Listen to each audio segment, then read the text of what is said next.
been just one cold, windy, and quite frankly miserable week out there. We're going to see the temperatures getting a little bit better and the wind lightening up and making it feel a little bit better over the next 24 hours. So we'll take the positives where we can get them, right? But just to, further throw out some of these cold weather tips here, listen, it's not too late. We've got more cold air coming up in January and probably February and maybe even March. Who knows? It's not ever too late to follow some of these some of this advice. There we go. People and pets, obviously, you want to try to limit your time outdoors, much like you do in the extreme heat of the summer, but in the winter. And layer up when you have to get outside. As little skin showing as possible when the wind is blowing, especially. Cover your mouth to protect your lungs as well. That's good advice there. Property. You can disconnect those outside hoses. You probably have done that, say, in the late fall or very early in the winter. But keep the heat inside your house around 55 degrees at minimum. That'll prevent those pipes from freezing. And drip the indoor faucets if you have a sink that's on the exterior wall of your house or up against the exterior wall. And lastly, vehicles. You always want to have a tank of gas. You never want to risk getting stranded or really push that, E. I know a lot of needle pushers out there love to push the E as take the car as long as it can go without filling up, but not a good time to do it when you're talking about brutal stretches like this.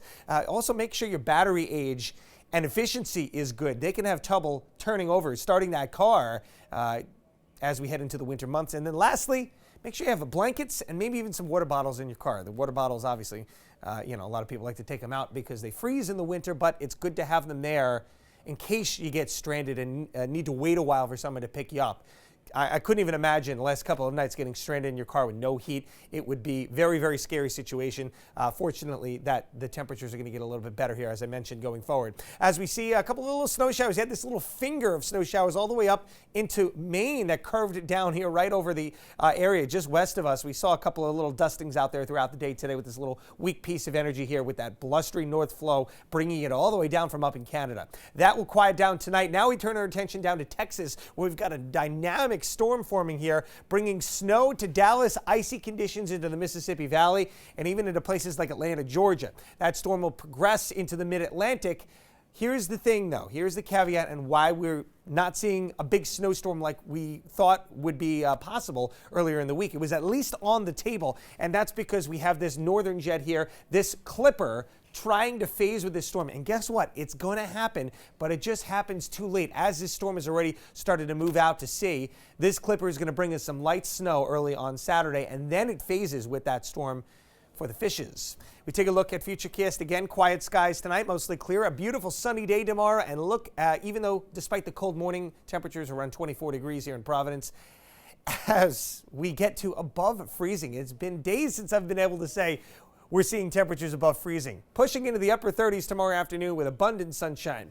Clouds move in tomorrow night. Here comes that light snow developing early on Saturday. And, it'll be kind of showery like. Not everybody will be seeing snow at a given time.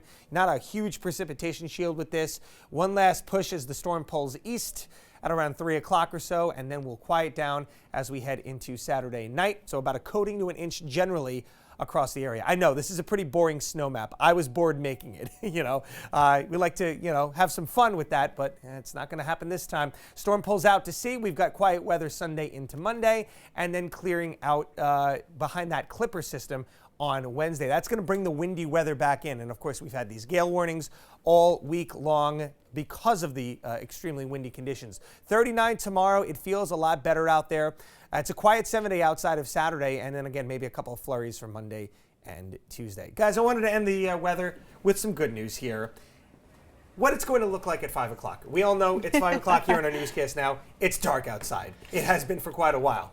But look at this. March 8th, it's much, much brighter. And then why do I have March 8th and 9th there? That happens to be the start of daylight saving time. Look at the difference as we get there. And then a month after that in April. So we're going to take some big daylight steps here over the next couple of weeks and certainly the next couple of months, despite this cold weather be damned. I need that. Yeah. Thank you for that. Yeah. You're welcome. On behalf of all of us in the doldrums of January, thank you.